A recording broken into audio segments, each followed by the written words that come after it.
Alrighty, hello every folks, and good morning. Welcome to another edition of Know Your Unit, One Vision, aka Know Your Fried Chicken. So today we are talking about the Furia slash Harbinger, a unique class that's officially only available to Aircell, though as always you can't always put these onto generics because this is One Vision. But this is effectively what I would consider Aircell's sort of breakup song of a class, wherein effectively she's going through all the things that created her reputation-wise and making it into a class of her own. Essentially a variant of the Archer that's also got control over lightning. Now, this is really freaking cool as an idea, and it's worth noting that this is probably one of the frailest classes of the unique bunch, as well as also being something along the lines of not quite being the same as Hobrim, almost like a more controlled version of Hobrim, essentially being somebody that also specializes in manipulating MP and TP quite a decent bit, similarly has unique finishers, but also has a kind of unusual amount of control over how much they're spending. So, with all that out of the way, let's go ahead and cover where to find this thing before I end up forgetting, because you actually can't get this class in Law, seeing as in Law, she outright kills Leonor rather than just breaking up with him. That's why I call it the breakup song class. But anyways, you get this class through only 3 places in the game. Arguably, this is one of the hardest to get unique classes. I don't believe you can even get it through Forgery. So you get this from Bodis in Chapter 3 Neutral. This is the Festa Tammuz and Chamos Rescue, so the neutral trio. Or from Orgeau, also in the neutral route in Goliath, or from Moldiliani on the Chaos route in the Bahana Highlands. So this is the Tempest's mark that you'll end up using for this. Now, looking at the classes right from the get-go here, or the stats rather, you'll notice it's very similar to the Archer in some ways, being very heavily skewed towards dexterity, but with a nice healthy dose of additional bonus stats for agility, avoidance, intelligence, mind, and some resistance. Very heavily favoring attack over defense, and similarly having access to a shuriken as a throwing option.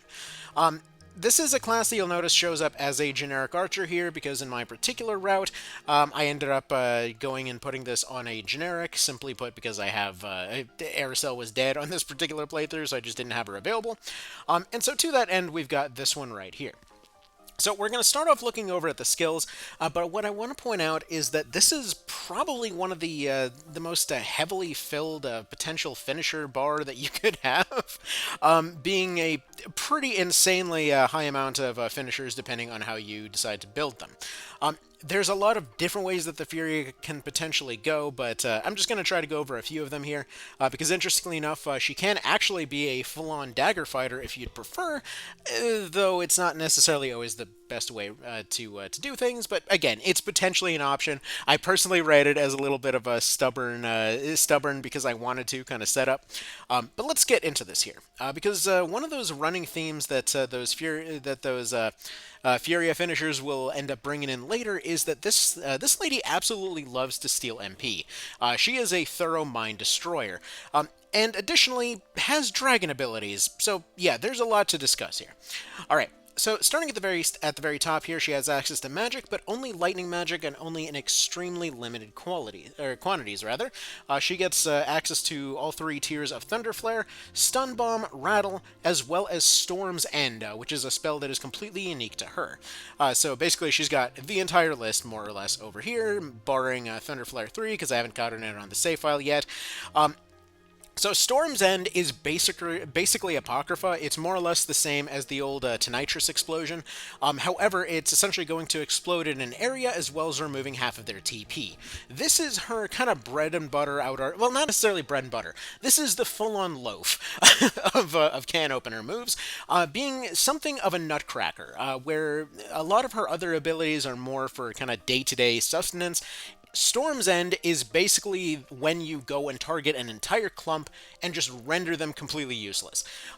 With the ability to remove a lot of TP, if, for example, there's a bunch of Terenites in the way and you're worried about them hitting with fear, or you're worried about units coming back with double attacks or with finishers or whatever else, this not only outright kills a bunch of things right from the get-go, but additionally removes TP to further reduce their threat from there. So this is absolutely excellent for places like Palace of the Dead, where the combination of its long range, large AoE, as well as the fact that it's a clumped up thing that gets rid of TP, is really, really potent with the amount of enclosed hallways that place has. She easily is one of the best units to bring down to POTD in an offensive sense. Defensively, pretty garbage. But anyway, let's move on. So next, let's talk weapons. They've got an astounding 2 categories that they can make use of here with daggers and bows. So this is going to be all types of bows, as well as all types of daggers. Now this opens up some options in terms of a more potent spellcaster through the daggers, as well as a potentially more sustainable spellcaster through the bows. Arguably, the daggers could do both depending on how it goes, but we'll get into that when we get to the finishers. From there, we've got access to our augments, as well as racial abilities. She's got everything except anatomy, because, it's just her with this class. Additionally, we've got parry and deflect for however you'd prefer to use her. Personally, I really, really like running her as a glass cannon deflection kind of setup, just because her extremely low defense in most situations means that she's constantly getting targeted by ranged attacks, and so if she's essentially going and dodging and or deflecting all of those attacks and throwing it right back, well, we've got some options over here. On top of that, we've got Overpower for getting past any defensive abilities, though personally I view her as more of a rapid-fire kind of unit.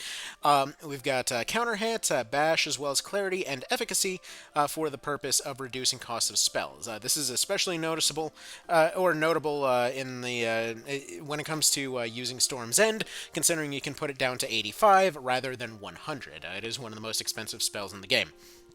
On top of that, we've got Jump, if you feel like being funny, because we've got a skill to get around this later. Heron, because despite the fact that she's, despite the fact that she's basically made of lightning, she actually does seemingly have no issues going through the water. But anyways, she's also got Heron, which will reduce the cost of moving through water. She does innately wade, so it's not really too much of an issue for her. Field Alchemy 1, typically used for getting your health back. Max TP 1 and 2, though I would argue that she doesn't really need this for any means whatsoever. We've got Tactician 1 and 2, which will be very useful in her case. Reflect Damage, Reflect Magic, Eagle Eye from the Archer, as well as Dragonfly, which will be the Dragoon ability that allows you to teleport 1 tile. This allows you to completely ignore elevation, allows you to completely ignore impossible movement, and additionally lets you move when, for example, you're bound. So this is a really, really, really solid utility move, essentially allowing her to kind of warp around wherever she'd like within 1 tile. This extends her movement range so she can get away from a melee unit. This can be used to get additional range to just move into an awkward tile, to just move herself into unreachable terrain. It's a very, very solid move, and especially it's one of the few things that makes the very bottom of the list here with Stormfront actually a viable move to use, in my opinion anyway. From there, we've also got Intercession, because she's clearly got those Matriarch vibes, as well as Instill Storm for that extra damage on your attacks, Opportunist for getting past accuracy. I prefer to just run her with accuracy gear, but, it's there if you want it. Bear in mind that this does also actually help when it comes to a lot of her other abilities, so Opportunist will, for example, help out with things like her Storm moves, and yeah, that's just good stuff. So, or not Opportunist, but Trajectory, I should say.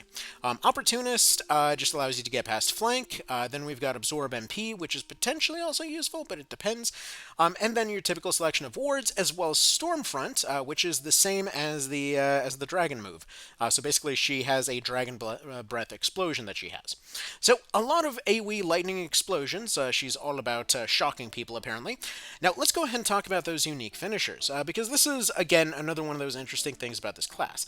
That while they do have a lot of big expensive moves, they have just as many ways to attack more conservatively.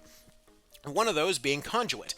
So this is going to be a 40 TP snipe of sorts, which allows you to target essentially any target within 7 range. And allows you to fire through walls while also stealing some MP from them. Now, it's not going to be as thorough as, let's say, a Heartbreaker, which will thoroughly drain MP. But it is very useful for doing kind of quieter snipes when you have a bit less TP saved up. Maybe when you want to use Dragonfly to extend your movement range a little bit or to get into position. Or you just want to snipe something through a wall and you're currently drained of MP, or you don't have a clear shot on the other guy. It's a very, very versatile move, especially for only 40 TP. It's kind of like the equivalent of of the old course correction off of Fusiliers, except in this case it's available on a longbow, or just a bow in general. So basically the same thing, but a very solid move there. Again, steals MP. That's important for funding Storm's End. And on top of that, if you want to have her as a bit more of a support, we've got the Levin Array. So this is going to be essentially a laser beam of sorts, a 9-tile a beam that will do lightning damage to enemies in a straight line. It's got almost no vertical tolerance to it, but additionally serves as a sort of pseudo version of Electrify, improving the TP of all units in that area. So essentially boosts your allies, hurts your enemies. It's a very, like, almost like a fell seal, fell seal or into the breach type of move. I love it. It's very oddly specific. Like, you're never gonna plan to use Levin Ray. It's just for those situations when you've got like 5 or 6 units in a weird, awkward line across a flat area, and you're like, wow, I can just turn all that shit around right now, you know? And in other cases, it's just going to be too weird to use, or sometimes you just need a 9-range snipe and you're rocking a short bow. Who the hell knows? So yeah, weird move, hard to plan around, but sometimes it's exactly what you need. Now, interestingly, so this means that every weapon type that she's got has access to an MP drain. She's only got 2, but just the fact that it happens twice is kind of funny. So Conduit is going to be a bow finisher, steals MP. Heartbreaker is going to completely steal MP. So if you need to steal a little bit of MP, use Conduit. If you need to steal a lot of MP, use Heartbreaker. One way that I accidentally cheesed this the other day was that I misclicked when I was going and using the friggin' like MP pooling move from the Lich, except it's available on the Heretic, and I accidentally used that on a Dark Dragon in Palace of the Dead, and then essentially just had her go and Heartbreaker away all of that MP for a full bar. So either way, total accident, but there's situations when this can potentially be useful. Now, usually, what you'd probably want to do in that case is to have somebody with a bit more of an MP bar. She rarely can use Stormfront twice, but still, you know, you've potentially got the option. She doesn't really have too much in the form of MP.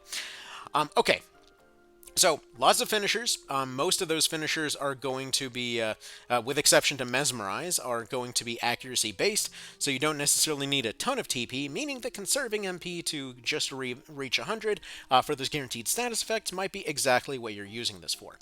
So yeah, Conduit, nice little way to save points on her. So on top of this, it's worth mentioning that she has got some of the coolest effects on all of those lighting abilities, so there's that too. She's 100% built around Rule of Cool. Now, the thing about this class, the thing that makes it super weird, is the fact that she is so average when it comes to all of her stat situation. She's got so many cool moves, so many cool abilities, but if you don't dedicate to stuff, she's going to have a really hard time. If you don't have, for example, some kind of agility gear, like right now I've got the Cloud Ring more or less covering that, you're going to have a real hard time hitting stuff with her. If you, for example, wanted to go for more of a caster type of setup, you might definitely want to be going down the kind of dagger hole here, as it were, with that additional mind. Otherwise, you're going to have a real hard time actually hitting stuff with those debuffs. Though it is worth mentioning, one of the few use cases for this kind of stuff is that out of the box, without too much investment, she actually does have just enough mind to be a reasonable threat versus things like golems and dragons. So she is an effective counter to a lot of heavy units, not all heavy units, not necessarily always consistently. Like, for example, cockatrices resist her pretty well, whereas griffins and golems and dragons... Wait a minute, is that... Dude, is that a dick joke made out of stats?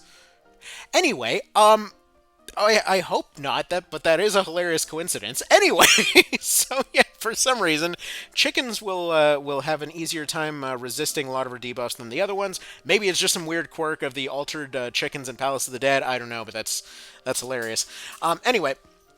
So, like, for example, Rattle for resetting the recovery time of units, aka just stun locking them, or Stun Bomb to inflict stun in an area. Those are typically going to have next to no chance to hit, unless you are, let's say, running a Mind Dagger along with a Ring of Wisdom or something like that. It's pretty hard to make that one land. However, something like Arcane Gloves absolutely love to be available to her here.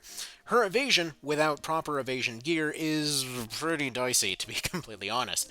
However, something like a Phantom Cloak could be exactly what she needs, but seeing as we always recommend the Phantom Cloak, we're going to give her a Scout Vest instead, allowing her to go for Swift Foot and insanely high avoidance there. Now, the problem with this is that while it's dedicating somewhat to her offense and somewhat to her evasion, if we compare her evasion with many of our other units here, like for example the Trickster, with his evasion gear, his avoidance is 232, and in her case, hers is 150. That's pretty pitiful. If we go full evasion with her, then she'll have pretty darn crappy offense. Like, even if we try to completely max out evasion here, we still might potentially wind up in, let's see, we can get her up to 240 through Alacrity, through a shield, we might be able to, or if we use the Dagger, we could potentially get her up to 290 if we go full dedicated with it. So we've got that option there. But whatever way you go, stick to it. Whatever way you decide to make this thing go, make sure to kind of dedicate to the bit, so to speak. Because you can, for example, dedicate to having her be full evasion, she'll be lacking offense. If you dedicate full offense, she'll typically be lacking defense. So yeah, it's kind of interesting that she's sort of limited in those ways, and I appreciate it. It's cool. It's cool that she can potentially be extremely powerful, but very limited in very oddly specific ways. So, like in this particular case, what I was doing is setting her up with some scale leggings here to give her a bit more avoidance and a decent chance to actually deflect things. Her deflect rank is fairly high. Her odds of deflecting ranged attacks are fairly high, meaning that the main thing that actually counters her in this case is actually going to be Fusiliers. Which also ain't great. High avoidance would be better for avoiding those Fusiliers, but it is what it is. Anyway, okay, so as far as her different build options go, personally, the one that I would probably say is the most convenient way to do it, the one that I've been sticking to on my main save file. This is kind of the test save file here. What I've been doing in that one was that I was typically sticking with a longbow, and just basically using, or not a longbow, but a siege bow rather. So you use a siege bow to stay safely out of range and repeatedly retreat. This means that you can constantly find yourself in a position that, let's say, you'll be able to attack from relative safety. Even though 2 attacks will typically be enough to do her in, usually she won't get hit by more than 1 attack. Give her a Cloud Ring in order to let her recover HP passively while this is all happening. And you more or less got a unit that's going to be attacking from safety most of the time, and then as soon as they go in for their storm front, usually that's when the fight ends. So while they typically end the fight on the ground, they will usually be able to be the one that causes it to end in the first place. The sheer tipping power of a lot of their lightning moves is extremely noticeable, which I'm hoping we'll be able to show off here relatively quickish. But yeah, getting her defensive is pretty unlikely, as you already saw from her gear selection here. She can go evasion, but even on a perfect day, evasive units are still going to be able to be hit by 100% moves, are still going to have a 25% chance to be hit anyway, and as you see right here, one move, even in her slightly more defensive setup, granted, yes, she is missing body armor, that is an important piece of this puzzle, is still enough to remove 2/3 of her health from any generic griffin. So, not exactly the most ideal situation there. Offensively speaking, she does mostly make up for it with a lot of her better moves, but it is still going to be a very scary type of thing to deal with, you know? Okay. So I would recommend starting off with that siege bow setup. It is, as far as I'm concerned, the safest way to do it. Arcane gloves as well as a helmet means that she'll typically never miss her attacks, and she doesn't get to make much use of that parry bonus in that situation, but it's still fine enough as far as I'm concerned. All right. So we'll go ahead and go for some short bow shots here, because why not? The other benefit of all of this is that when it comes to those short bow shots, or those long bow shots, typically, while they will still take longer to actually do, usually she'll be in a far safer position to actually do something. As far as her offense is concerned, again, that's... it is a very notable amount of offense that she can put out there, but unfortunately... yeah, you definitely got to play it smart with her, is the thing. She is by no means a kind of a instant win button, as it were. Alright, let's go ahead and move this guy over here. Let's go ahead and throw a Poison Rain over in this direction. Nice few Poison Rains going on there. And then hopefully we can go ahead and throw a little bit of that MP action over on her so that we can show how this ability looks like here. Okay, so for the moment, she doesn't have anything ready to go just yet. Is this guy a fencer by chance? I suppose that would have been a way better way to do this, huh? But let's say we go over to our conduit here. Let's say... Who's got some MP? You've got some MP. You've got not very much MP. Okay, let's have her go over here. As you can see with her moves as they are, typically she's doing a pretty good job of getting herself set up. Now, actually, there's another little trick that you can do right there. I completely forgot to even bring this up, but when it comes to Conduit, when it's going and stealing MP, usually when you're stealing MP, you have to actually do some proper damage there. If you turn on something like a Gorgon Lock, you can potentially find yourself in a position that... you can effectively just kind of hand over your MP to somebody else, pretty much the same way that Absorb MP would do. So technically she does have the option to, for example, steal MP in one direction, absorb MP in another. I don't know why I'm attacking my own guy, I just noticed that I got too busy talking and did a dumb there, but whatever, these things happen. Alright, so it took her a little bit of a while to get set up, but finally she's ready to go. And then we'll just go ahead and throw out our Storms over here. And as you can see, it's pretty decently potent. She's definitely not something that you start off a fight with, but she is something that can potentially end a fight. And then, you know, once all this happens, we can just kind of go ahead and Dragonfly over here. Absolutely nothing can reach her in this case. It's, again, not exactly the kind of end-all, be-all, ultimate way to set her up as far as I'm concerned. I really prefer to do the longbow setup with her.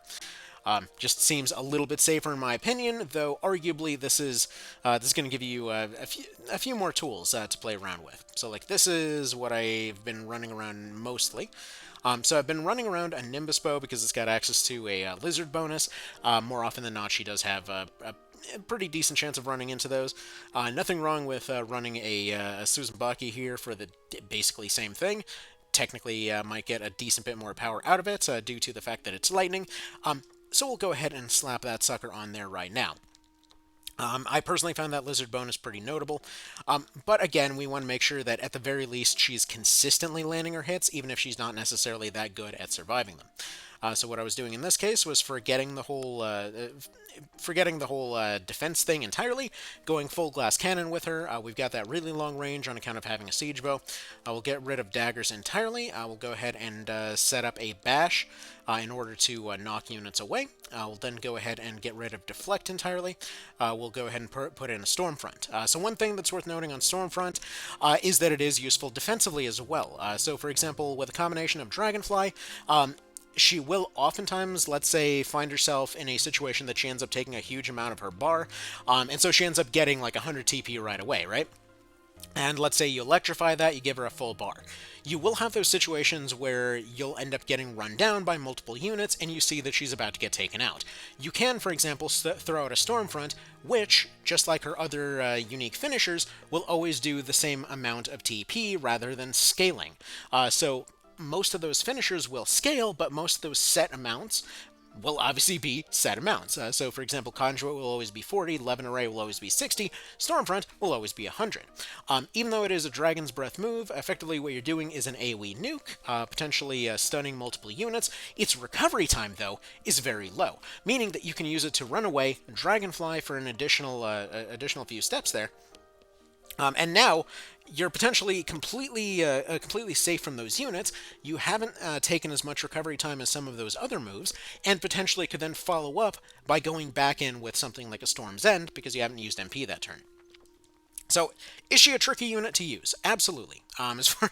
She's definitely up there as far as tricky units go, but definitely a very fun kind of class to put together here. Definitely a fun one to play around with.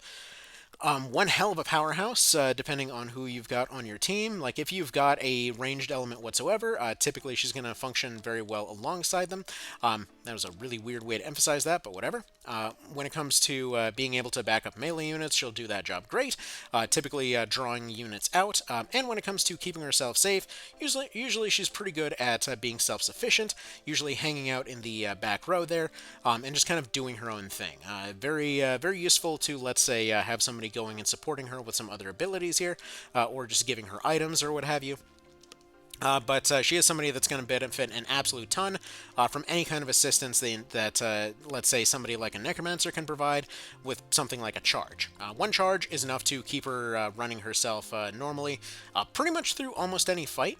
I will say again that for the purposes of Palace of the Dead, I found her really, really useful, just because Storm's End has a tendency to beat an absolute ton of stuff down there. Now, as you saw right there, even though her evasion isn't necessarily that particularly high, she does, for whatever reason, seem to have a pretty decent chance of avoiding ranged attacks.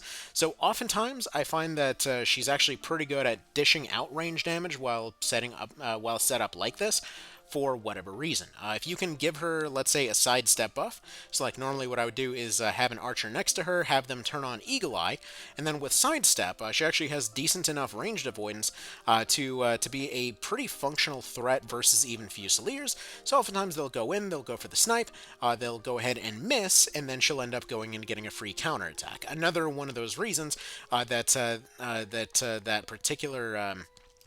that particular bow is particularly good. Just having that long-range bow allows her to potentially snipe them at a far longer distance, and that's good stuff.